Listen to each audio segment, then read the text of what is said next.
All right. What is up, everybody? It looks like we are officially live and it's time to have some fun. Thank you to the two individuals already in chat, Quack781 and Darth Kermit. Definitely thank you for being here as we get this thing kicked off. And Yeah, no, thank you for joining us. I mean, like, why would I be excited over? I mean, like, let's just say PlayStation increasing the price of a PS5 would not shock me, but no, there's actually some stuff there's always something to be excited for in my crazy little world. As Adam Savage once said, I reject your reality and I substitute my own. So, um, yeah. So let's get right into it. I'm Phil, aka Centurion1307. Here's my counterpart, Mickey, aka Psychosomatic. How are you doing today, bud? What have you been doing? How's everything been going? Doing all right, just working and gaming, the usual stuff. We played some ESO last night. We tried to knock out a public dungeon and got our asses handed to us by the group But boss. the Crimson Mother, I freaking hate that bitch right now. And I talked to Chris, and he does not have the High Isles. Figured. Oh no, which one was it that we needed? High Isle. That's High Tide. High It was Isle. okay, or okay, that's okay. I No, was he kind of doesn't have that wondering. one, so he's not going to be able to help us. Yeah. What's up, Boba Fett and Arnie? Thank you for joining us. And What's up, guys? What's up, Boba? in case anybody ever knew about ESO, one thing that really sucks is so your expansions and everything you buy for ESO is actually account bound through your pretty much your ZeniMax account. So if you buy an expansion for ESO, it don't game share. It don't. It sucks. So everybody has to buy their own expansion. Mhm. Yep, that's the truth. What's up, Faded Blaze? And do we want to play some Concord? I guess I'm feeling kind of charitable. Not fucking. Oh my god. Yeah, Mickey, did you hear that about Concord? Uh-uh. So you remember what Concord is, right? AKA Overwatch. Yes. Yeah. So apparently, yeah, here it is. Apparently, somebody is saying that Concord will lose Sony $200 million. See, Concord not doing well. Well, I don't try to turn this into like, yeah, I don't try to toot in there, but they're trying to say that Concord, like Forbes is saying that it will go free to play. A pretty much like, dude, like, so okay, check this out. Concord remains at number 40 in the PlayStation Store, and I've got an ad. In terms of sales just after opening weekend, it remained in perpetual decline from its already shocking lows on Steam, opening at under 700 and now peaking at under 250 players a night. I guess this game didn't like even break 1,000 people like on opening. I don't know what to say, man. Like, So I would take a look at it, just to try it out, but I don't think we can on the PS4 because I don't think it's out on the PS4, right? no, it's on PS5, but Okay.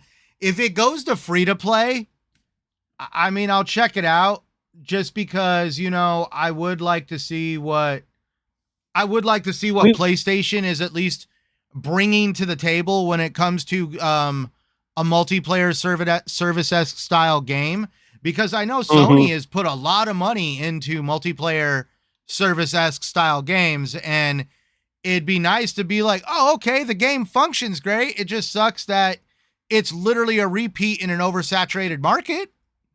hmm Right, that's true.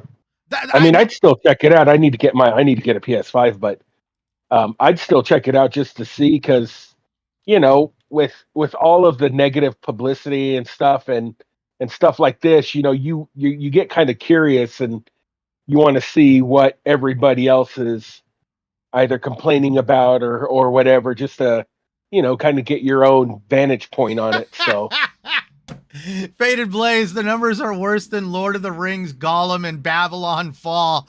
Okay. Well, I guess that makes me feel better about getting Gollum when it came out. I was gonna say you had gotten that game. See, I'm not against stuff like that because I got Gollum when it came out, and that bit me in the ass. But hey, I thought I'd try. Probably more people playing Knack 2. Boba Fett. Oh my god. Okay, hey Phil, so I think I've made another decision too. what?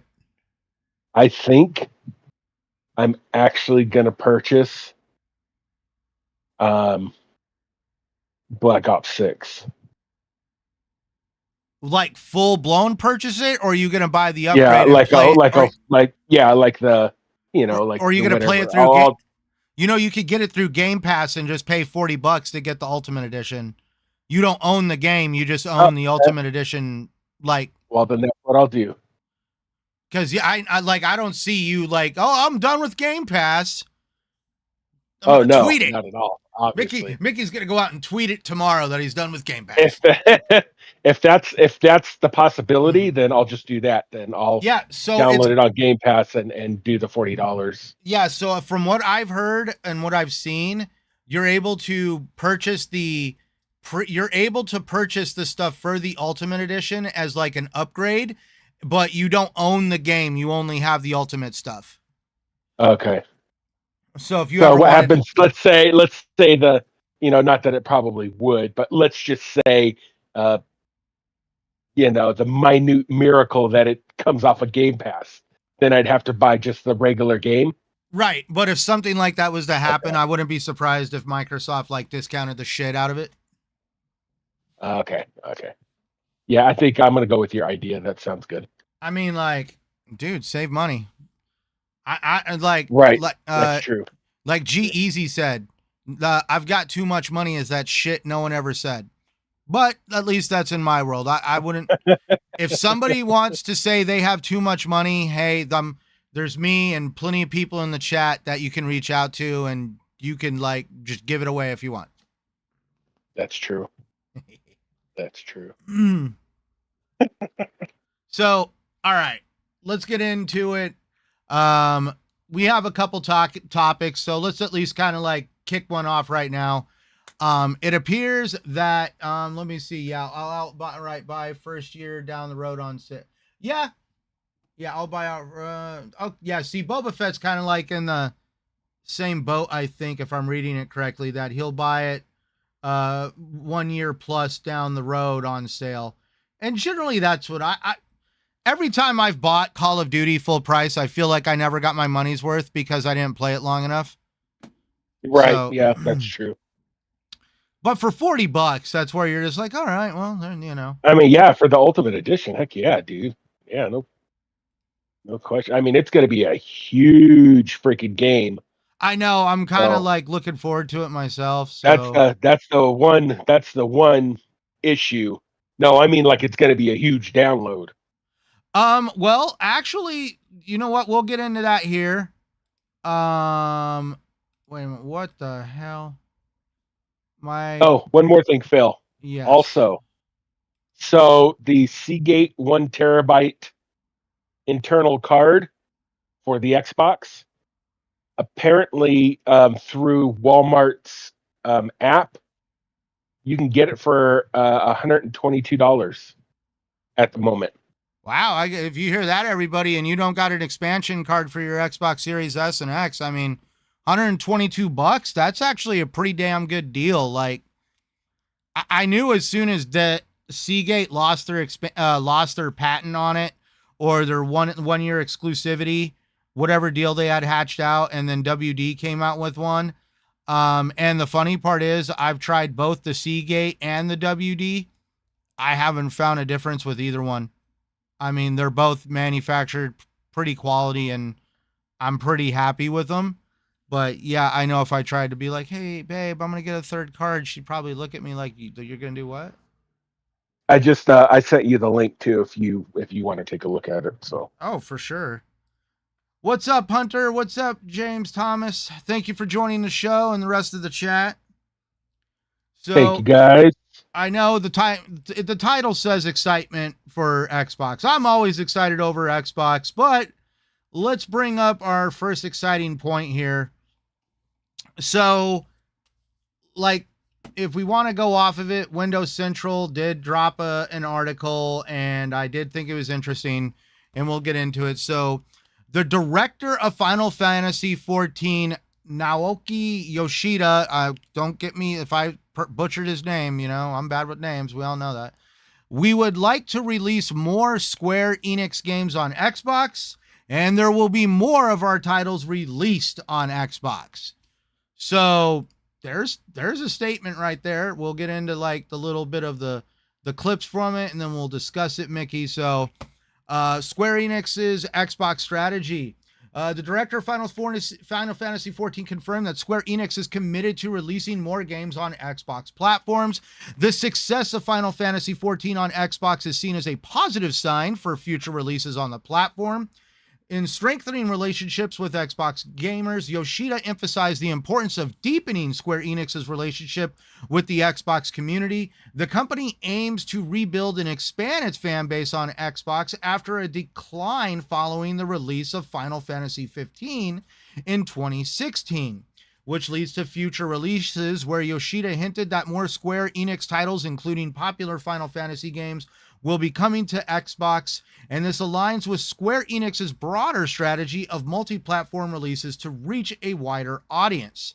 And there is speculation about possible titles coming to Xbox, also including Final Fantasy VII Remake and Final Fantasy XVI, which are hinted that may be released on Xbox, especially with Xbox executives upcoming I'm misreading that, but the upcoming appearance at the 2024 Tokyo Game Show. That would be pretty damn interesting. Because like Mickey, Yoshida even acknowledged that Xbox has traditionally struggled in some markets, but Square Enix's new approach is to release games on multi-platforms, including Xbox, to maximize reach and engagement. Mickey, That's good. Go ahead and tell me, because I know you've been pretty diehard with Xbox for a while, like myself, but unlike myself, you just bought your PlayStation 4 this year or last year? I think it was this year. Okay. So I gave Mickey a copy of Final Fantasy VII for the PS4. Brand new factory sealed. Have you opened it? You can be I truthful. believe. It's okay. I'm not gonna berate you. I'm not gonna be like, Mickey, why? No. Nope, I have opened it, but I have not played it. Okay. I have downloaded it onto the console, but I have not played it. Uh-oh. What? My headset's gonna die. Are you kidding? Dude, I charged it like 2 days ago. Or maybe it was this last weekend. Okay, well, it's doing the beeping. So if I go out, I'll try to find my other headset and I'll try to get back. Oh, please don't let me run this solo. Mickey, tell me what you think from the chat. Actually, let me go try to find it right now, and that way I can get it swapped real quick. All right. Well, okay. So we'll go to the comment. Well, ponies can't say Xbox gamers don't buy games when it's the ponies that don't buy. Thank yous for Sanchez MTZ Gaming. RIP Concord. I know, like that whole, we were just talking about that in the beginning. Like, it's sad to see. Like, I mean, dude, but like, it's actually par for the course as a games as a service style thing. You got to be ready for your game to not hit the mark. I mean, like, either you're going to get lightning in a bottle or it's not going to hit the mark. And regretfully, with, like we said earlier with Concord, it's like an already been done concept in an oversaturated market. And I just really feel that they should have tried to do something different. Like, at this point, to differentiate yourself, not like they need to like be a little bit more inventive is a word I'm thinking. And yeah, Faded Blaze, I would definitely say like the only games that really come to mind that have a very large adoption rate in the PlayStation mindset would be God of War, the first one before Ragnarok, and Spider-Man, the one like the ones that came out towards like the 2019 area, 2018, whatever, what have you. And those actually had an adoption rate of like, I believe they hit like 20 million. And but that being said, PlayStation has said that they have definitely sold over 100 million PlayStation 4s. So that we know it's more than 100 million, but we'll just stick with that number. The fact that their game it like took them a little while to get there at 20 million copies, but that still means that's 20% of your 20% of your user base. So like, yeah, I would have to say like and those are pretty popular titles. That's where like PlayStation's even come out and said some of the more popular titles, the bigger revenue generating titles out there are like games like Call of Duty. And so I can only imagine what's happened on Square Enix's end on all these exclusivity deals that they've struck with PlayStation and how they've worked out for them. Like, I'm really wondering, did they sell themselves short? Or because I mean, like, they've always made comments about like their games aren't hitting the mark. So I mean, this was only inevitable that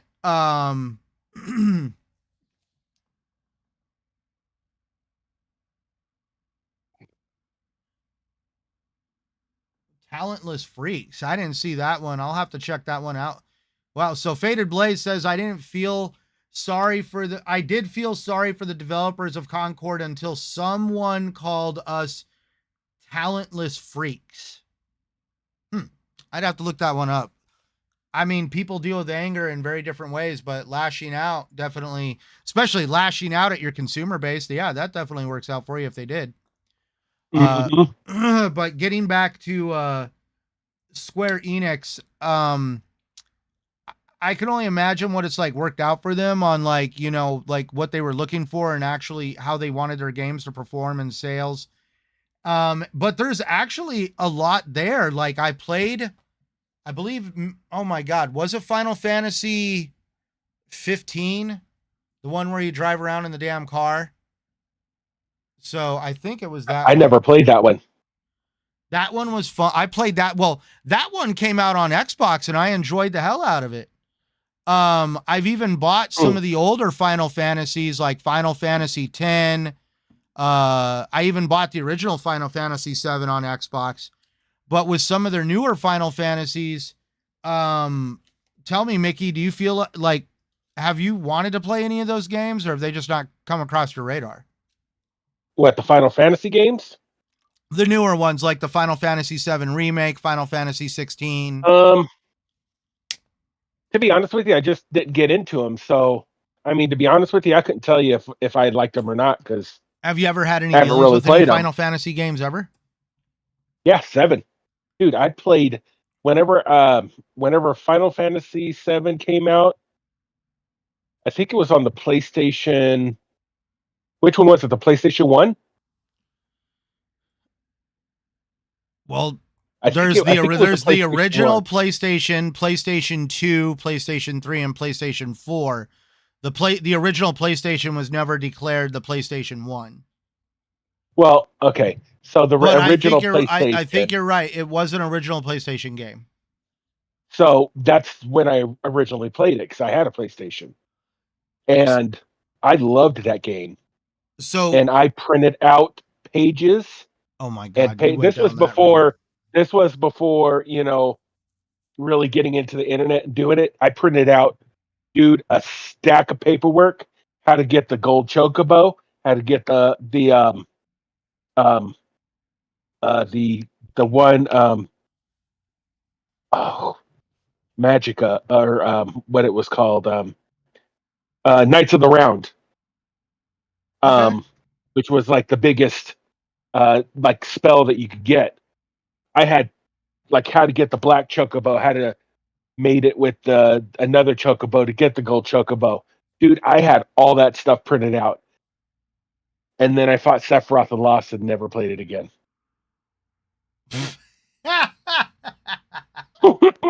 Well, so in the newer ones, I believe you have your choice of, because I've played a little bit of the original.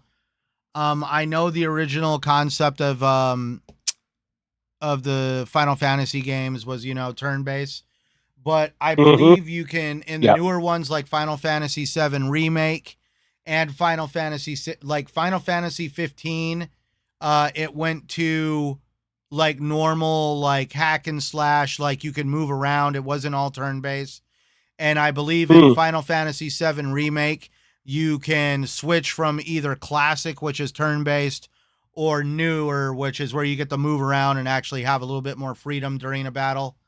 And I think they did the same thing in Final Fantasy 16.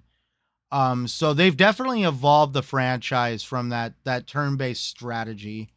And the only other one we played was 14 with Blue. We played that a little bit, and I mean that one was cool too. But not Wii U. I never logged in. Oh yeah. Well, okay, I played it a little bit, and I thought it was pretty cool, but I'm hopelessly addicted. There's a lot to it. Yeah, and that's where I was just like, there's no way I could juggle ESO and Final Fantasy 14. I've put my line in the sand. I've got dude, you could ask Mickey about my character and what I just do on ESO. So I've already made my line in the sand on that one. Like we've talked about before, Phil is very specific on getting everything. And when I mean everything, this dude he does everything, and it's not a bad thing. It's just he is very freaking. I mean, he is. Yeah. I give him props for it. Let's put it that way. Okay, so we got what up, Adidas 20. Thank you for joining us in the chat. Yep, and Faded Blaze definitely agree with me. Yes, it was Final Fantasy 15, the one with the car. I got the Royal Edition. Mickey, I would check that one out if you want to try checking out some of the newer ways of playing Final Fantasy, or also with your Final Fantasy 7 Remake game that I gave you. I'll check it out. James Thomas, there was a PS1. It was the first slim model and the smaller one. Okay, yep, touche. I get that. Yep, they did call it that. And Faded Blaze, Final Fantasy 16 was unsuccessful because it wasn't multiplat and they didn't cater to their core player base, which is turn-based RPG. And that's where, James Thomas, Final Fantasy 16 is a full action game. Dude, I hate how there's this little heart icon that blocks the freaking chat. Oh, come on.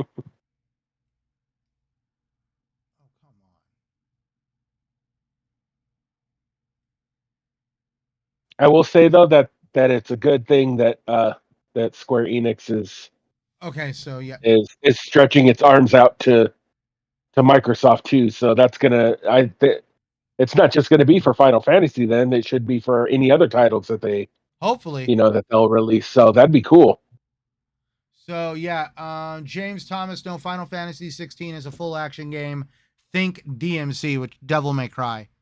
So okay, I get that. So yeah, that's where you could already see but Square Enix tried doing some other stuff, like regretfully, what happened with what's it called? The Avengers game. The Avengers game, in my opinion, there was some story there, but when it came to the multiplayer and the other stuff they tried in that game, it did not go over well at all. But I would say what happened with Avengers disappointed me to where I held off and did not get what is it called? Guardians of the Galaxy until like a week or two after it came out. And then at the recommendation of somebody whose word I take very I took like at the time I was still chatting with Dealer Gaming when he was still doing RDX, and he told me that definitely what's it called? Guardians of the Galaxy was a lot better, at least was a lot better game than the Avengers. and I decided, I was like, all right, what the hell? I pulled the trigger, and I absolutely enjoyed the hell out of freaking Guardians of the Galaxy. But then I think now, what else does Square Enix also did? Outriders. That turned Hmm. into a shit show for a lot of people. Yeah, Square Enix. Yeah, no, Faded Blaze is right. Square Enix also did publish Babylon Fall. Mickey, you didn't know about Babylon Fall. The reason why is No. the game was like like an online multiplayer. Barely anybody was playing it, similar to Concord, and it only lasted a few short months. I feel bad for Uh, people that bought into that game because I don't even think they were refunded for that. if the company put in the time and effort into the games and then they just got shit on, and maybe it didn't go over well or whatever, it's still kind of sad because people put time and Well, into those games, and it's time and money, you and know that's why I agreed with that petition that the EU is trying to get, where they're trying to get it to where publishers and developers aren't allowed to do that anymore. Hunter even says he lost his respect for Square Enix as a PC gamer when they said we need to buy a PlayStation console to play Final Fantasy games. Yeah, that's definitely leaving money on the table. And yeah, I mean, like, at least from what it's starting to sound like, Square Enix is probably going to maybe even change that direction because they're starting to realize that, the PC, let's just make it like you have a good percentage of people on PC. And that's because PC definitely has a lot there to offer when it comes to, uh, I mean, like, there's a lot of value in gaming on PC. I just prefer console just because I want to lay on my couch and play on my 60-inch television.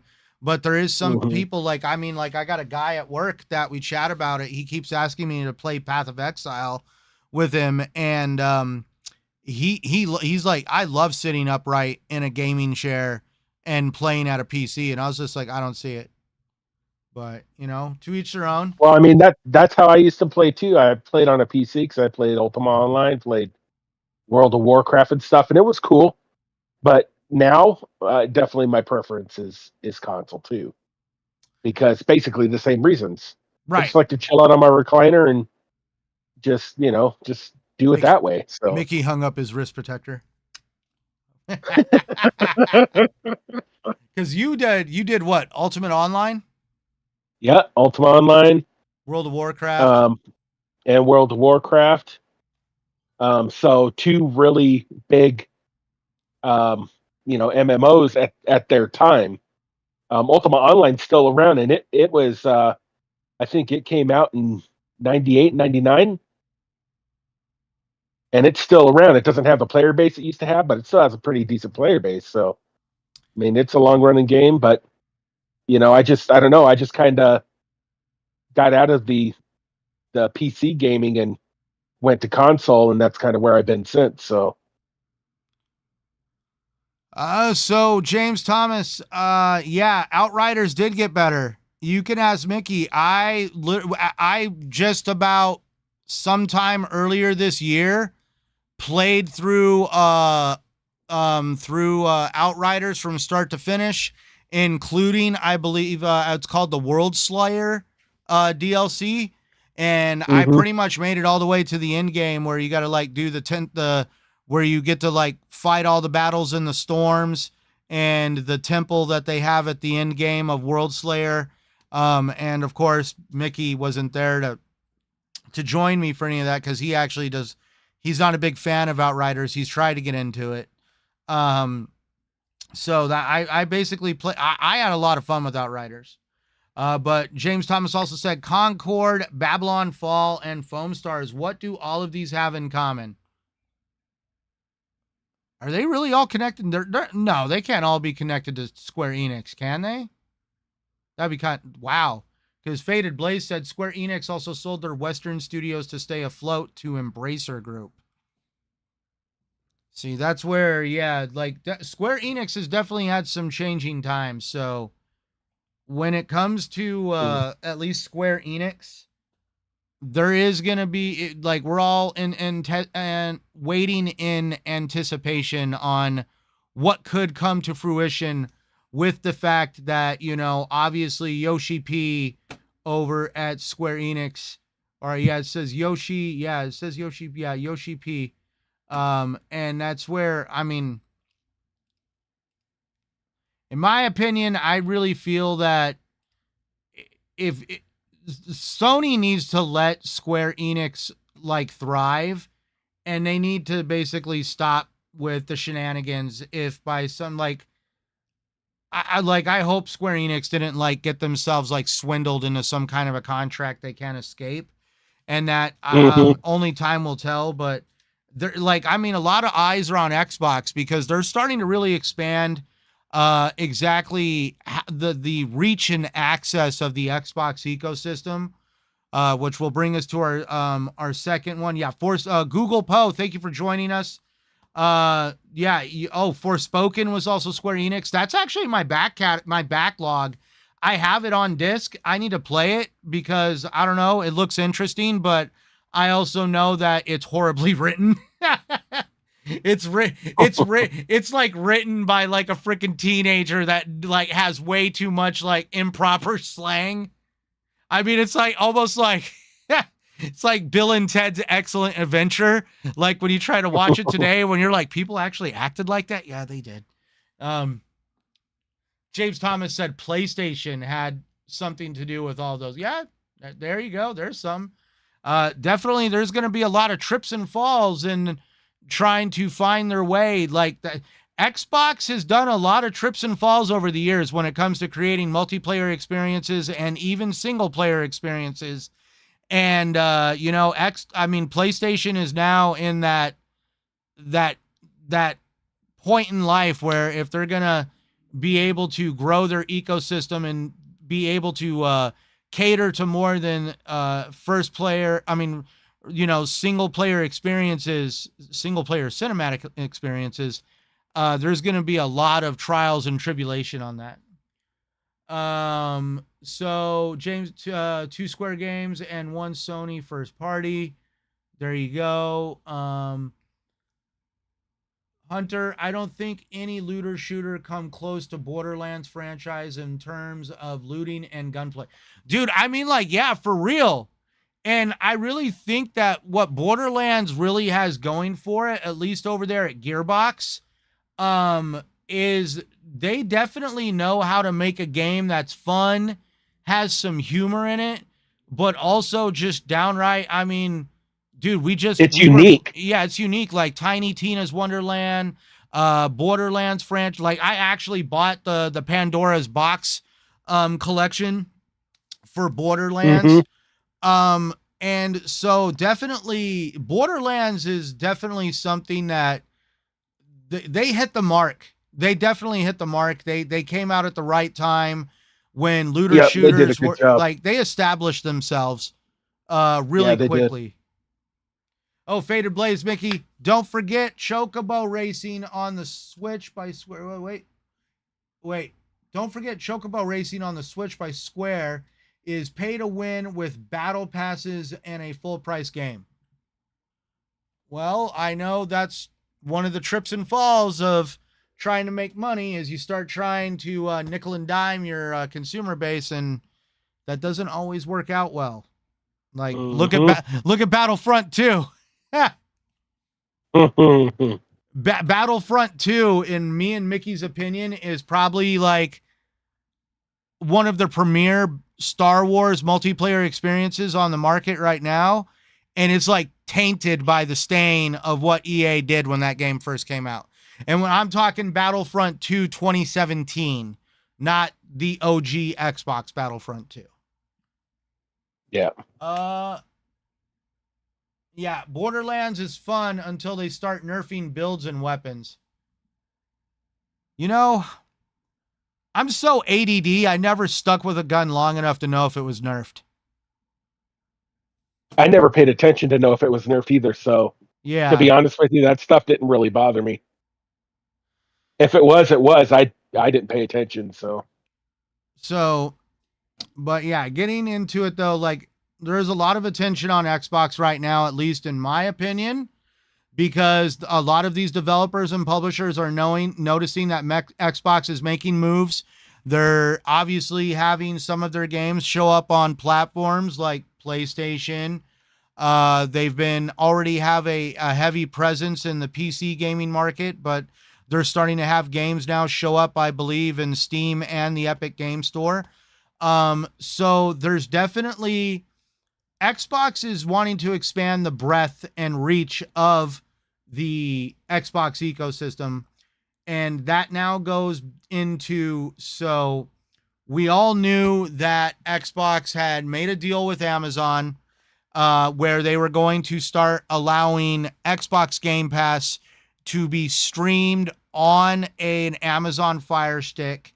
And now that's where, at least getting into the expansion of the Xbox streaming app. The Xbox streaming app is now available on more Fire TV devices, extending its reach to previous versions of the Fire Stick 4K and Fire TV Cube 3rd Gen.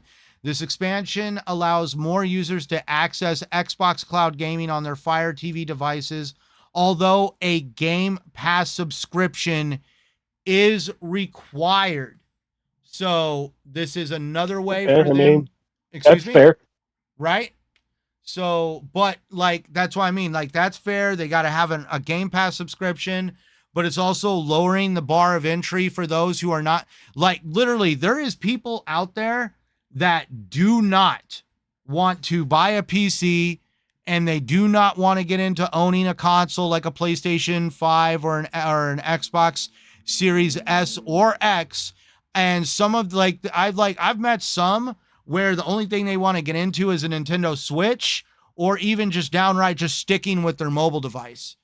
So by the Fire TV Stick thing is, for starters, we know Amazon is a heavily adopted platform for both shopping and streaming with Amazon Prime. A lot of people buy their devices. The Amazon Fire Stick is a very popular device, and now that people are going to notice that all you have to do is go out and buy an Xbox controller. On the shitty end, you could pay $60-$70 for a controller. On a good end, you could pay about $40-$45 for one if you catch them while they're on sale. And that's where definitely there's Xbox is definitely trying to create ways for people to destroy the stigma that Xbox has no games. That's where I really feel like, at least at this point in Xbox's strategy, call me crazy, but they're giving everything away. If you want to play it on PlayStation, that's possible. If you want to play it on your Amazon Fire Stick, that's possible. You want to play it on the Samsung TV, that's possible. You want to buy your games, you want to do the Netflix of gaming, which is Game Pass, for $20 a month, which is actually one of the best values in gaming. Knock yourself the F out. There's your options. Or you could still do the tried and true method of buying your damn games. There's a lot of options there.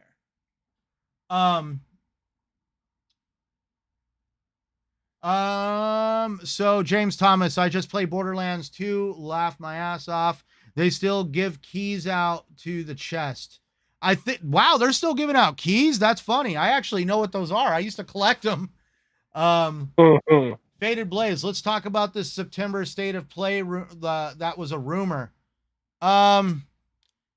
Every time Xbox has like a coming out of some kind of a show, there's always that rumor. I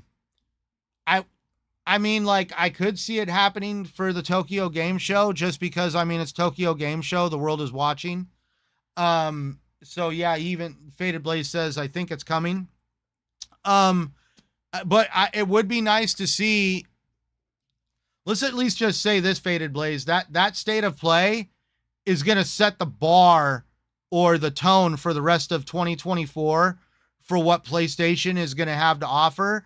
And with the holiday lineup that Xbox has coming with, Call of Duty being in Game Pass. We're going to have Stalker 2 and Indiana Jones. And also Avowed right in the beginning of 2025, which we'll get into shortly here. I'm kind of curious on like what like does PlayStation have the capacity to pull the rabbit out of the hat?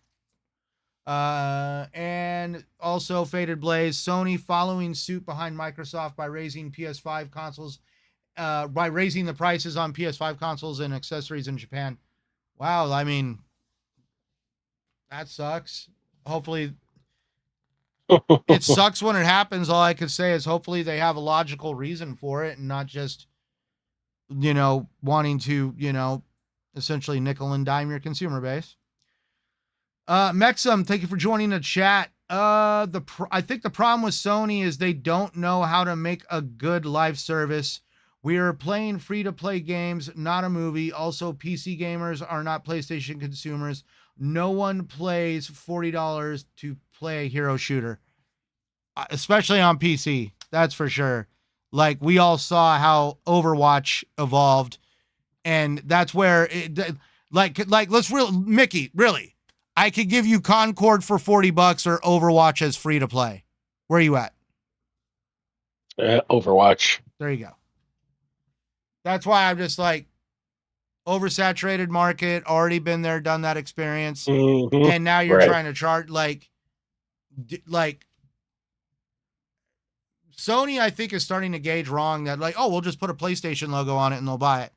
I think they're starting to find out that that may not be the case. But Mickey, this update though, that like, with the streaming app, like the Amazon streaming apps, the Xbox streaming app coming to more places on more Fire Sticks was only like par for the course. So you ready for this one? Microsoft also enhanced Discord integration. The update brings deeper integration with Discord, allowing Xbox users to see when friends are playing, chatting, or streaming directly from their consoles. Players can join voice chats or watch streams seamlessly without needing the Discord app on PC or mobile. Users can now also stream gameplay directly to Discord from their Xbox consoles, enhancing the social gaming experience. We're also going to get an update for more controller customization. The update introduces toggle hold functionality to the Elite Wireless Controller Series 2 and the Xbox Adaptive Controller. This feature mimics the effect of the old school turbo buttons, allowing players to send consecutive inputs without holding the button down. Wait a minute. Back in the day, turbo, I thought you did hold the button down, but maybe I was wrong. But you remember like when people back in the day, Mickey, would like mod their controllers to have a turbo button on them, right? Well, I remember when they'd modded. I never had a modded controller, but yes, I do know that. I remember that too. They did that, yeah.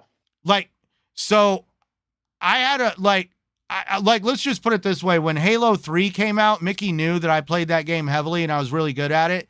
And we played with a kid named Donnie, who was the son of a friend of ours, Bobby and Larry. And he actually paid money to have his controller modded with a turbo button on it. It's like one of those ones where you mail it in, they mod it, and they anchor the button and they like drill a hole in the back of the casing for you to turn the button off and on. And I knew he had it because there's no way to fire a shotgun that quickly. But I still gave him a run for his money when it came to scoring. And I was playing on a standard controller. So that's why I was just like, yeah, turbos give you like a false sense of security there.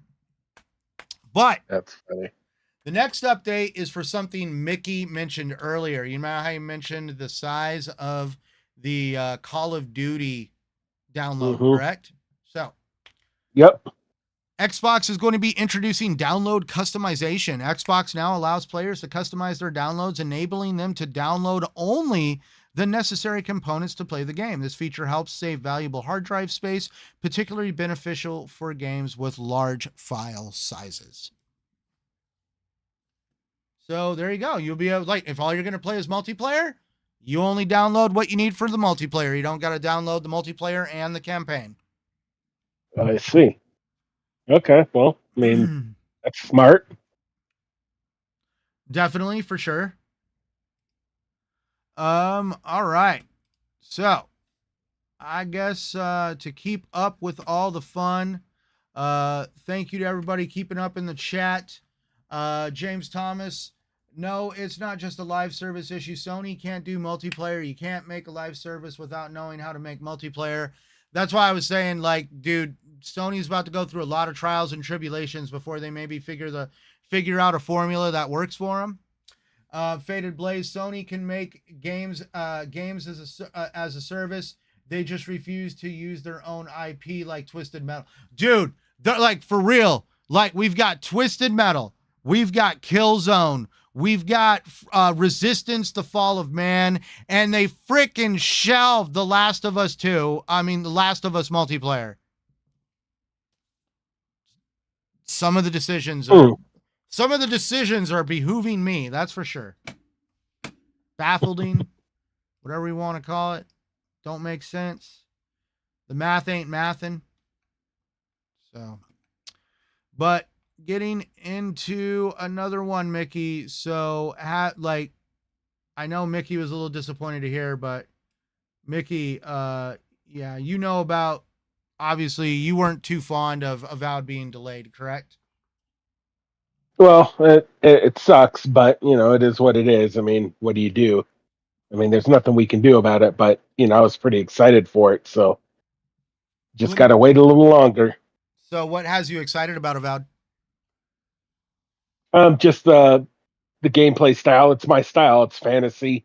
Anything that's fantasy, like magic, swords, dragons. I'm a Dungeons and Dragons guy, so anything that's part of that product is always exciting for me. And each game is kind of different in its own way, and depending on how it uses magic, how you can customize it or customize weapons and stuff, and how the gameplay is. So it's just another game that I'm excited to play, to see how it how it differs from the others. So, and we saw the little bit of gameplay on it, and I like it. I think it looks cool, so I'm excited to give it a go. I'm excited. To me, I like the art style, the color. I'm intrigued in a fantasy with, like swords and shields, but also guns. Like, cause there's been some firearms in there. Obsidian, I really feel I really liked what they did with, the Outer Worlds. And I really feel that Obsidian really knocked it out of the park with Fallout New Vegas. And so, like, I'll just read this a little bit up there because there's been some key updates on Avowed that have come out. And we'll just kind of read them from the top, and we're going to go there. But you'll notice one, Mickey, like, when we talk about, like, when we get to it, I mean, like, listen to some of the verbiage, which is where I think that they're even borrowing a little bit of a concept that they used at the end of Fallout New Vegas. So, so first, the release date, Avowed, is now scheduled to launch February 18th, 2025, after being delayed from its initial release date initial release date of late 2024. It will be available on PC, Xbox Series X, and on Game Pass on launch day. So that's the cool part about that. I mean, like, it's still going to be in Game Pass. So then we get into the performance. Obsidian has confirmed that Avowed will run at 30 FPS on both Xbox Series X and Series S consoles.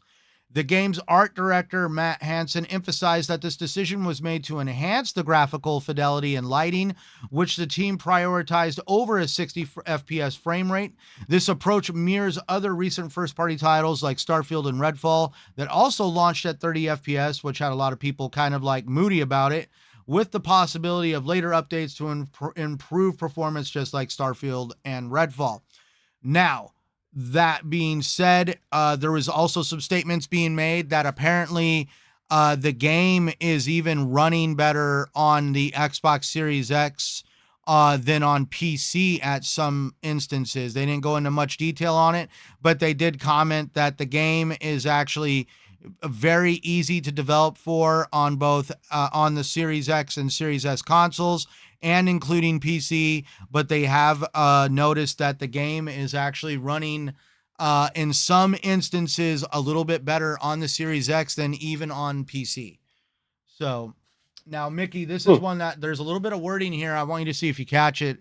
So Avowed will feature multiple endings, with the game director Kerry Patel revealing that the number of possible ending slides will be in the double digits. The variety of endings will be influenced by the choices players make throughout the game, typical of Obsidian's approach to storytelling, where the culmination of decisions leads to a diverse outcome. So, kind of catch what was said in there? Yeah, that there'll be different endings. Ending slides. Well, I mean, I'm That's not 100% exactly sure what that stands for. I heard that, but I mean, so in Fallout 76, depending on how you played the game, and I'm getting ready to watch the chat for this one. So depending on how you played the game, like say, like whether you made an alliance with Caesar's Legion or you didn't, whether you made an alliance with Dr. House or you didn't, like all the stuff comes to a culmination at the end of the game, and you don't get this big cinematic that shows you what happens. It's literally slides, like photos of like, oh, your decision to resist Dr. House led to this outcome. Your decision to be buddy with the Brotherhood of Steel led to this outcome. I'm probably maybe dumbing it down and making it sound shitty, but it just basically creates an ending. But that's where, I mean, they're saying that there's a way of creating probably a very, very diverse amount of endings based on your decisions in the game, the people you help, the factions that you align with. And that's where I really feel we're getting into the true roots of what Obsidian is known for. They even did the same slide thing in Outer Worlds, where you like it showed you your decisions and how they affected certain outcomes in the galaxy. And that's where I just like, at least I'm touching on it, is where I want people to be aware that this is typical Obsidian style, and I don't want anybody to sit there and be like it's going to be a subpar game because, like, you know, they made like, I've noticed, like, on a lot of the articles that I've read, a lot of them have like shoehorned that word slides in, and it's like, okay, so they're really trying to let people know like exactly how the ending of the game is going to work. And that's where I don't want people to think that it's like some subpar style of creating a game. This is just Obsidian naturally doing what they do and what they've done in other games. Let's see. Faded Blaze. You don't want to play Gears of War multiplayer against a player with a modded controller. The hammer burst is unfair. I probably bet. Well, for me, Faded Blaze, we all played as a team, and it was all always trying to see who could get the most kills when you played on a team. And yeah, like, I mean, like with him and that turbo button, I just don't think he could shoot straight. I was at least able to make it count, and I didn't have a turbo button. Faded Blaze, Avowed might be delayed, but we got Warhammer 2 coming out. Dude, I know. We're going to talk about that here pretty quick because, yeah, it's that time of the month, and we get to get everybody hyped for what's going to happen next month. So, and then James Thomas, I'm cool with delaying it. Let them release it when it's complete, so there's no room for unnecessary scrutiny. Exactly. Let the damn cake cook in the oven. Turkey's done when it's done, right, Mickey? That's right. So, but definitely, like, Avowed has me excited. I'm like, dude, I mean, like, we're all getting ready to get stacked with games. We'll get into that subject here pretty quickly, but I mean, like, dude, let's just look at it from, like we mentioned earlier, an Xbox point of view, an Xbox ecosystem point of view. We have what's it called? Call of Duty in October. We're going to Yep. have Stalker in November, Indiana Jones in December. Apparently, Microsoft or Xbox is going to take a breather in January on their first party studio leases, and they're going to get right back into it February with Avowed.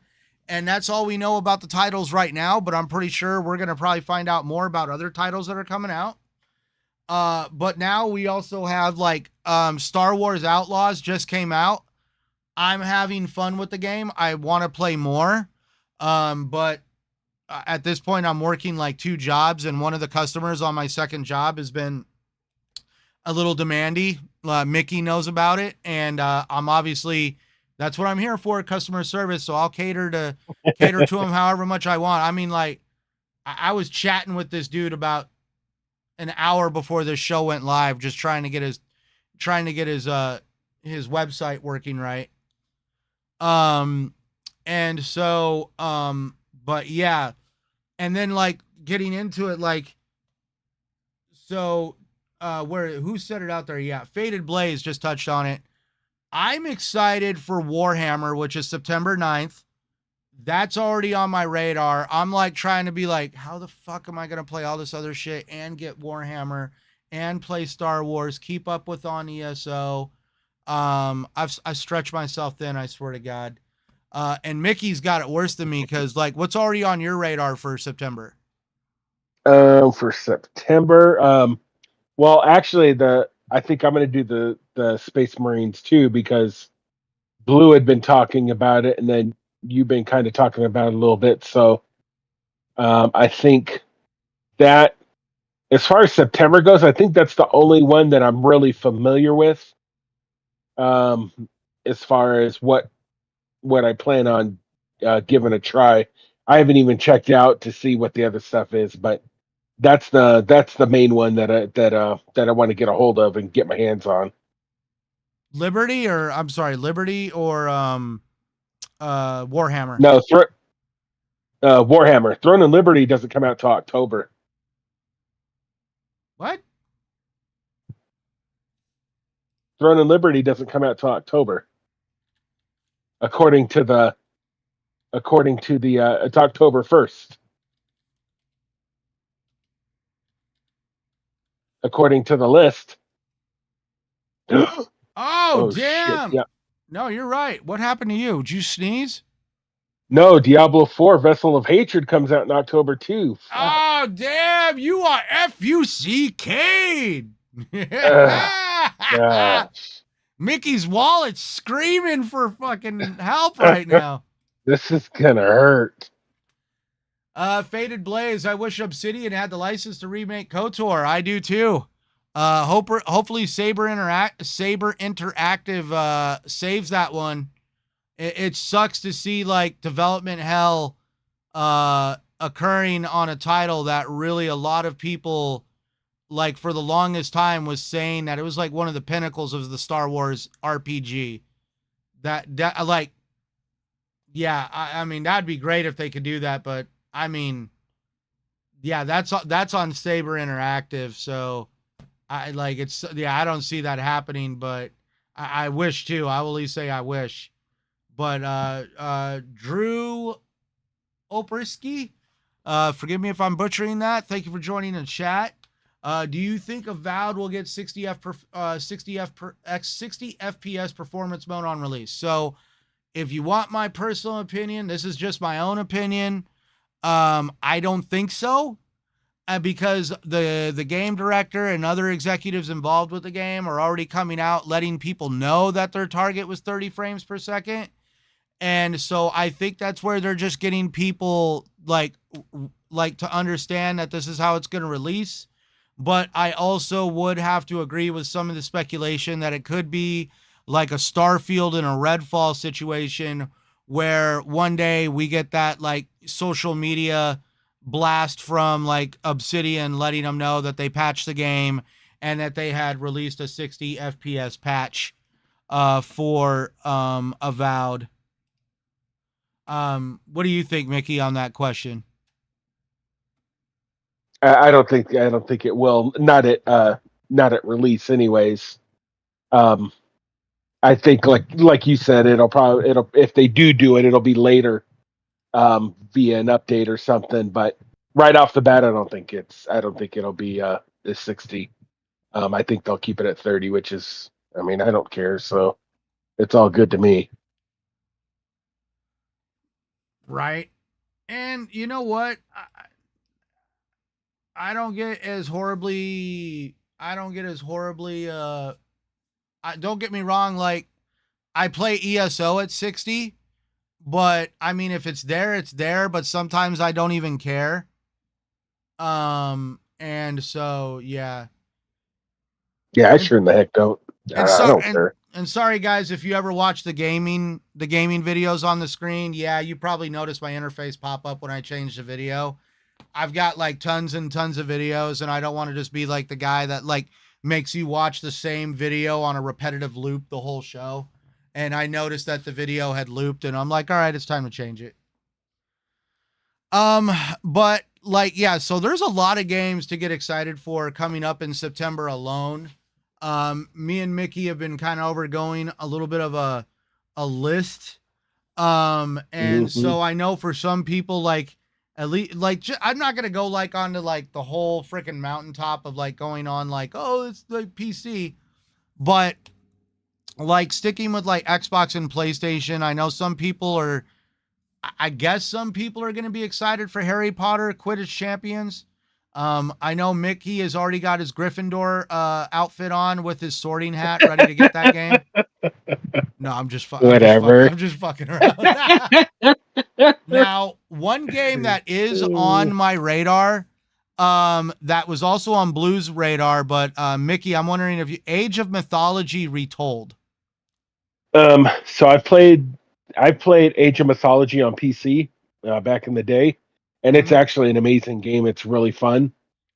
Um, I tried playing though. They've got one on Game Pass too. Well, I don't know if I played Age of Mythology, but I played Age of Empires, and it's interesting as far as trying to do it on a console with the controller rather than a mouse and keyboard, because the mouse and keyboard is to me is easier as far as that goes. But I mean, I love Age of Mythology. The when I used to play it, I loved playing it. So it's in the whole, area of Age of Empires, Age of Mythology, Empire, Earth, all of those ones where you build, you know, Empire, Earth, and Age of Mythology are building through civilizations, but it's still kind of the same. To me, it's the same difference. So I don't know. I mean, I'll check it out because I like the game. So maybe I'll take a gander at that one too. I think that one also might be a Game Pass one too. So, Oh, that's um, cool. Yeah, I'll give it a try. so I'm just trying like, cause guys, this is a huge list, but it also covers PC, Xbox, PlayStation. Right. Um, I'm just trying to see like what other stuff we've like had like kind of like leap out at us. Cause yeah, we've got like we talked earlier, Age of Mythology Retold. That's September 4th. We've got Warhammer 40,000 Space Marine 2, September 9th. Let's see. Lollipop Chainsaw Repop. That's another one I thought I was thinking about getting too. That was one that's one that's on my radar. September 12th. Um, so we also have, oh, what is that? By the way, I was being sarcastic. Oh, Lollipop Chain. Well, it's like a remaster of Lollipop Chainsaw off of, I believe, the Xbox 360. It's Oh, I see. I think it was done by, I know it was done by a developer where like it was actually, a lot of people said it was really fun. Um, it basically, she goes around chainsaw. I want to say it's more like, I want to say it reminds me of like Arkham Asylum, like when it comes to like the fighting style, like with Hmm. Rocksteady. Like it might even be similar to the fighting style. Might be similar to um Suicide Squad, maybe. because That wouldn't be it's a lot bad. of it's like fighting a lot of enemies. You're a chick that, let's face, she's like she's in a skirt and she goes around hacking stuff up with a chainsaw and she has a lollipop. You would have to just check it out. Alrighty then. I know, right? For the PC fans, though, Final Fantasy 16, September 17th. There we did a plug for PC. Again, Square Enix, check that out. Final Fantasy coming to PC. Look at that. Dead Rising Deluxe Remaster, September 18th. I'm surprised that got a remaster. Will that be the one to find? Because I've never played any of the Dead Rising games. I mean, have you even knew what they are, Mickey? Dead Rising is a zombie game, isn't it? Right, but it's like you're trapped in a mall, and the whole concept is like you only got a certain amount of time in the mall before like it's like overran or something. So the whole purpose is to like build your character up and do everything you can before you get killed off. And then it like resets and you got to do it all over again. And apparently it's like one of those games where you learn from your own deaths kind of stuff, and you end up progressing the game by learning from your deaths, I guess. I think I played one of them a little bit. I can't remember exactly how it went and stuff, but I think I did play one of those a little bit, but clearly I didn't play it for very long because I can't even remember. I don't know. It has to be kind of a specific zombie style game for really to catch my attention. Dude, World War Z was pretty decent. World War Z was fun as a multiplayer setting. I loved Dead Island 2. I also enjoyed I don't think I ever played Dead Island. Dying Light is cool. Dying Light's definitely cool. But Craig T, thank you for joining the conversation. He says Dead Rising 3 on the Xbox One was really good. Maybe I'm like, I'll keep my eye on him. I'll see if it like strikes my fancy. Broken Sword, Shadow of the Templars. Okay, that's an interesting. Holy cow, that's like they're remaking a game from 1996, reforged. Okay. Oh, look at that. We've got an advertisement coming across the screen. Gotta love it. Oh, Mickey sold on this one. The Karate Kid Street Rumble. Yes, I am definitely getting the Ultimate Edition of that one. Another one for the PC crowd. I'm surprised this is PC only, but at the same time, I'm not surprised. I guess I'm like in between on the fence, but September 20th, Frostpunk 2. I know Frostpunk caught my attention on the Xbox, but I did not end up getting it because I mean, I've got other world builder games that I just felt like, all right, let me play some of the other ones I've got in my backlog before I get into Frostpunk, because I guess Frostpunk can be really demanding from some of the reviews I read. I know they're doing also another remake. Here we have Disney Epic Mickey Rebrushed.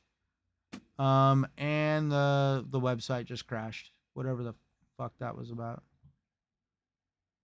It's because I freaking cleared out your stupid ass advertisement. You're mad at me. But yeah, Disney Epic, like, I know that was like an Xbox 360 game. I know they're making a remaster or whatever of it now. I could not tell you what it's about. I know that it's got a little bit of a cult following for it, I believe. Let's see.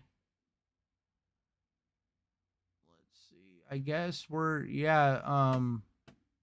pretty much everything that's like leaping out at me. But I think some of those games I need to YouTube them and like look at what they are, just so I can kind of get a look at some of those games, because I don't even know what most of those games are. I'm staring at one we got one here for September 25th called Iron Meat. Could not tell you. I don't know. Is that anything like sounds like a stage name, in my opinion. Dad's shower or bathroom or whatever that one is called? Oh my god! Every Mickey came at me the other day and he's like, "I will play any game you get me," and I'm like, "All right, I'm buying you a copy of Shower with Your Dad." He thought it was a joke. He did not know that that is a legit game. Oh my god, it's fun exposing him to like, no, that's a game. And by the way, I said except for that game. Yeah, right. Mickey gave me his Steam account information real quick just to make sure I could send it to him. Whatever. I don't even have a Steam account.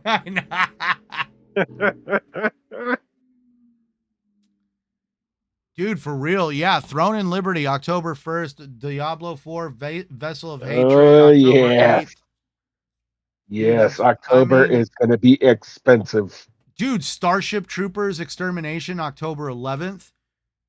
Oh, that one. Starship Troopers game, huh? Yeah, I know. I'm like, okay.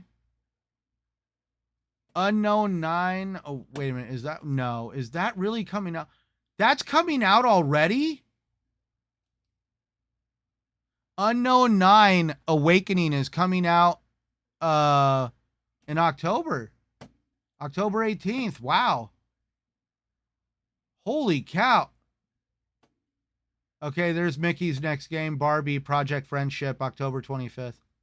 That's true. I've already got a pre-purchase on that one. Comes out the same day comes out the same day as Call of Duty, so we all know which game Mickey's playing first. Yep, Call of Duty's gonna have to wait. Oh my god, we're horrible, but yeah, no, we'll get more into like the games for October about that time. But I mean, dude, you are really fucked. Dragon Age: The Veilguard, October 31st. See, I was thinking about that one too. I know, dude, we're screwed. Dude, that's gonna be a hardcore fucking month. But oh my gosh, dude, yeah, it's a stacked month, that's for sure. So, all right, let's throw some like fun ones at you at least. Let's get like some topics here. Okay, so all right, Mickey, are you ready for this one? Xbox, it is rumored because they're saying that the fans' voices have apparently been heard. Xbox quietly bringing back a bunch of beloved Marvel games. They've seen what like the success of what Marvel's new Deadpool and Wolverine movie has done. They've seen a lot of attention for like the Deadpool game. Like there was like a sealed version of that game that went for like £300 in England. I guess that game like according to like one of the guys I chat with at Fallout Games here in Phoenix, Arizona, which is a retro game store, they said they saw a huge demand uptick for at least the Xbox One copies, which are backwards compatible. And the Xbox 360 version, which is not backwards compatible, it's not as popular, but they are still maybe a little in demand for those that still have the Xbox 360. But that's where, according to the rumor, it appears that they're trying to get. Oh my God, Mickey, tell me so. What? So yeah, this. Okay. According to an insider, Chappelle Nick, I'm butchering her name again, who has revealed that Microsoft is working to bring those titles back to the Xbox storefront. This news comes courtesy of Nick's Xbox Era podcast. What I've heard is that Microsoft is working to get Deadpool and Marvel Ultimate Alliance reactivated, relicensed, or whatever to bring those two games back. What do you think? What do you think, Mickey? Well, Ultimate Alliance, I think you played with we played together, right? I don't Ultimate think so. Alliance and Ultimate Alliance 2. I don't think so. I think that was you and Chris. Okay, well, that game is those games were really fun. So that's awesome. The Deadpool game, never played it, so I don't know, but I'm assuming, considering its popularity, that it was a good game. So, I'll definitely a game I'll check out because I love Marvel. But the Ultimate Alliance series, I love those games, so that's pretty exciting. So I'm happy with that. And when Deadpool comes out, if they if they follow through, and that Deadpool comes out, I'll be playing that too. I'll check it out too. So if they follow through with what they're saying, then yes, I'm excited. And I'm definitely excited too. It's going to make those people that one guy that paid £300 for that unopened version of the game probably like go kick a wall. I mean, like, it'd be like, damn it. All right. That's true. How about this? Let's get another opinion out of Mickey here. Early Star Wars Outlaws PlayStation 5 players paid $110 to only have Ubisoft issue a new patch and tell them to start a new save file or face game breaking bugs. Now, that's where Ubisoft did provide a comment on this article, which was written by Games Radar. The comment is, on October 27th, our teams identified an issue where some PlayStation 5 players were playing on a previous version of the game.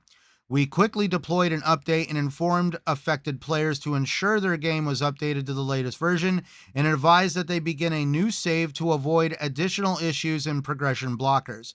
We followed up with affected PS5 players to inform them that we have provided them with an in-game Trailblazer trinket as well as 100 Ubisoft Connect credits to redeem for in-game rewards, for example, to make their return to the Outer Rim a little bit more special. So that is apparently because they were mad that, you paid for the Ultimate Edition or the Gold Edition of the game, and essentially you weren't able to play the game early because obviously it wasn't patched right. And so I guess they're issuing a little bit of a kickback to PlayStation 5 players only for the issue that apparently no matter how far you got in the game, it is advised that you should restart your game. Tell me, would you be upset, or like, how would you feel about that one? I mean, I could see why people would be upset. I understand that. So, I mean, I can't argue that at all. Me, it probably wouldn't bother me because I do that a lot anyways, restart games. So, me, it probably wouldn't affect very much. But I do understand, how someone would be a little bit upset, especially if they kind of got, pretty deep into the game. So, yeah, I mean,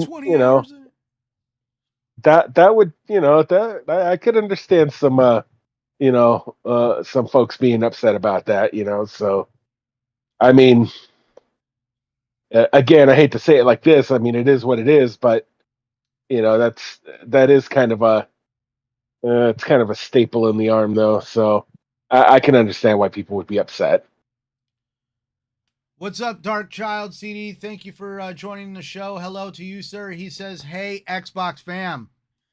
Yes. What's up? What is up?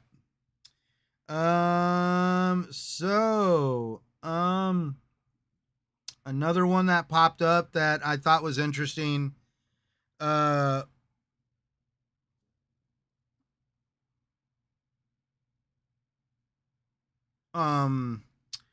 Essentially, so here's another one through Games Radar, which I thought was interesting. So, the actor who played Kratos, Christopher Judge? I don't know who it is, but it's that guy that made that comment on stage.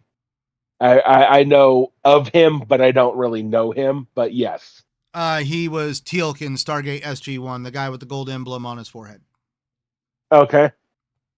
So, God of War star Christopher Judge brings the hammer down on Amazon executive's statement of "we don't really have acting in video games AI defense" and praises the performance of The Last of Us 2. I actually saw some of that on Twitter. That whole scene, they were talking about a scene where Joel and Elliot looks like are being held down to the ground. There's like a knife to the back of like Ellie's head and Joel's like laying on the ground. And literally this is being acted out by people in motion capture suits. They're holding this girl down to the mat. They have a fake knife to the back of her head. The actor Joel is laying off to the side. So it's not just some like CG'd freaking thing. It's actually done with motion capture technology. Basically, and like AI, it's at a point of contention where I believe AI is like microtransactions. They have a place, but they're not meant to take over. And that's where I just really do feel that AI should not be used to take the place of actors, because I mean, like, dude, like, look at somebody like in Christopher Judge's situation where that guy had given up on acting, totally done, was ready to get out of acting. And just the idea of the embodiment of being able to play Kratos, motion capture Kratos, voice Kratos, really changed his outlook and gave him a new lease on life when it came to embracing acting as something that was his passion. And he found a new love for it in video games, which is absolutely awesome. And yeah, so Christopher Judge, the actor behind Kratos and Sony Santa Monica's God of War, has joined the ever-growing chorus of voices protesting the controversial comments made in defense in AI and video games by Amazon Games CEO Christopher Hartman. And it has amid members of the group that are on strike against some of the world's most prominent game developers in search of better AI protections. Hartman told IGN he'd like to see more AI being used to speed up the development process. He also said that tech could help us to have new gameplay ideas and isn't about taking away human jobs. The last part he explained by saying, we don't really have acting in video games, which is the crux of what many people in the industry are upset about. And that's where, like, I mean, there is acting in video games. Like, what do you think about that? I've never really thought about it, to be quite honest with you. Like, would you rather have somebody like use Kratos, or like oh my god, like look at the guy who's actually voiced Master Chief over the years. Look at the performances for the actors like that played in the Gears 4 and Gears 5, because there was motion capture in that. Look at Hellblade with Senua, with Hellblade 1 and 2. Motion capture, acting, that woman lives in real life. And also, like right now in Star Wars Outlaws, that chick is modeled after a chick in real life, and she's acted out by her, and that's where there's a lot of acting in video games. So, Mickey, would you rather have the passion and the intelligence of a human being voicing a video game character, and potentially even their performances through motion capture, or would you just prefer a just straight up AI experience of like, this is great, we are here to, like, yeah, I mean, no, I'd like, you rather could have regular actors because it's more natural. It brings out more into the game as far as I'm concerned. So, I wouldn't want to hear robotic, voices and stuff like that. It would make it just wouldn't be I don't know, it just wouldn't be natural. I'd prefer a natural regular actor and a regular voice, because it brings out the character. And yeah, I don't want to hear a bunch of robotic voices and stuff. I would personally, I'd prefer the actors. Plus, it gives kind of gives them something to bring out a character's personality and things like that. So I would prefer that over AI. The AI thing it would make stuff so unnatural, and it would make it sound too, you know, I think inorganic. I think AI could be used heavily in gaming for like environmental design, or, Hmm.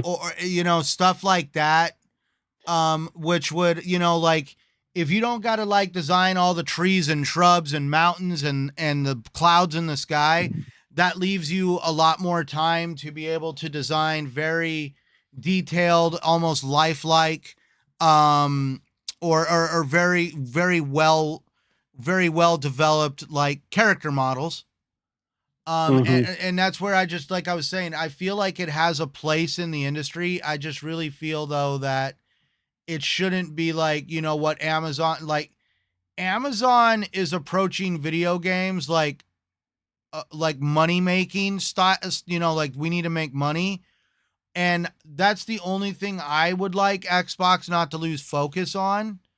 And because Xbox has always been about the art style, and that's Hmm. where I don't care if my games end up on PlayStation, just as long as we continue allowing developers like Undead Labs to craft the next State of Decay experience, Obsidian doing Avowed.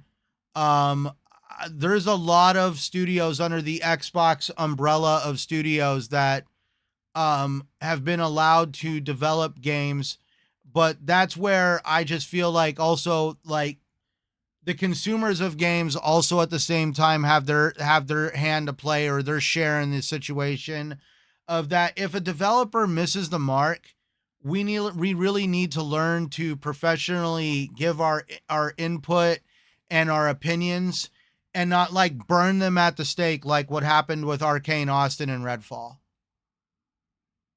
I Hmm. really feel like the media really did a disservice to Arcane Redfall, which really kind of like brought the axe and hammer down on them pretty quickly. At least that's my Well, opinion. they do that to, unfortunately, a lot of games and don't give them a chance. So it's, yeah, I would agree. But all right, well, we are approaching that hour and a half mark. Um, Definitely. I guess we'll let everybody kind of like get back on with their night. And we really appreciate everybody here for joining us for the discussions. We'll Yeah, obviously thank you have for a whole showing up. we'll all have another like ladder of topics coming up for next week. And hopefully by next week, Mickey will also have Star Wars Outlaws, but no pressure. Otherwise, um, I'll be able to officially kind of be able to give my input on it a little bit for anybody that wants to hear it. Um, I'm having fun so far, but I'm not far enough in the game to really make any huge. I just got like out off the. I just got out of essentially the first world, and now I'm now like on the actual like the game is just opened for me, and I'm really starting to experience the game, and that's where I'm just gonna wait till next week when I have more time under my belt to actually give a really kind of well-rounded discussion about it. Uh, Well, yeah, Dark Child, you're right. Microsoft is a business and they're about the money. And I just like Microsoft's approach to finding the money. And that's by allowing certain game titles to go on to other platforms where you can see what happens when you have these other platforms like PlayStation that try to treat it like a sacred garden and they try to restrict everything, and then all of a sudden they start like eyeballing all their consumers as walking talking ATM machines. And like I just really, and like look at a lot of the single player experiences that have come out of PlayStation. They all kind of like hand in hand, third party, over the shoulder, cinematically driven experiences that have a lot of stuff in common with each other in some part. And that's where I just like the flexibility of Microsoft. And if it means that my games can end up on other platforms and Xbox retains that flexibility, I'm all for it. So, Bruce. but you know what? We don't have to like it. I know it's not cool because it's like abnormal, but what really kind of sucks is, it all started with companies like Netflix letting the younger generation know that it's okay to not own your movies. And then it just grew from there. Now we have streaming services galore. We have like gaming like I mean like like free to play. Like look at how successful Apex Legends has gotten, Fortnite, and a couple other free to play games that are out there. There is a huge population of people in a younger demographic that have just grown up and become accustomed to the concept of I don't own this, but I can still use it. So to me, that kind of like with movies, I'm going to say right now, it freaks me the fuck out when I walk out into a Best Buy and there's absolutely no movies in there anymore. And you know that's going to eventually happen with actual physical games. It just sucks. Yeah, you're right. Dark Child, our digital future. Like, you know me, like, dude, I've got a huge amount of physical media here. Ask Mickey. There's a large amount of physical media here. A lot. I still remember the first game I bought digitally. If you guys want to know how long I held off on buying games digitally, my first game that I ever bought digitally, Far Cry Primal. Sure as hell ain't in the Xbox 360 generation. I waited till the Xbox One generation before I started building my digital library. So I held out for a while. But all right, Mickey, say goodnight to the kind folks. Good night, kind folks. Thank you for hanging out with us and listening to us blabber. And for your input too. You know, we like Phil says, we like to answer your questions and see what you have to say, so, and conversate with you. So thank you guys. Seriously, thank you all for showing up and, you know, for giving us, you know, time in your day. We appreciate it. And yeah, Dark Child, it's good to see another physical collector. Good night to you, sir. If you ever find yourself in Phoenix, Arizona, feel free to DM me, and I will take you to some of the more gold mines and treasure troves of physical media here in Phoenix, Arizona. I've found them all. God bless my wife for having the patience of putting up with me to like sometimes just like, I'm like, you know what? I'm going to just drive around and go hit up some of the retro stores and the physical media spots. And dude, like, I mean, like, what can I say? It's always fun to rub shoulders with somebody in the movie section over at Zia Records when just the other day I was in Zia and some guy was actually looking specifically for ones that still had the dust jackets on the Blu-rays. He refused to buy it if they didn't have the dust jacket. And I was like, damn, dude, you're like hardcore. And he's just like, well, yeah, I take this seriously. And I'm like, I take it seriously too, but you like, I'm at like probably an 8. You're at a 10 when it comes to seriousness. But all right. Thank you everybody for joining us. I'm Centurion 1307. This is my cohort, Psychosomatic. Thank you for joining us. We're here every Wednesday night to have our conversation with you guys. We really appreciate and enjoy every single one of you every Wednesday night taking the time out of your busy day to chat with us and join the conversation. As always on the replay, you're always welcome to kind of like shoot a reply or a comment down in the bottom. Mari, thank you for joining us. We're getting things wrapped up here tonight. We definitely thank you for joining us though. And oh dude, a full collection of HD DVD. That is dedication.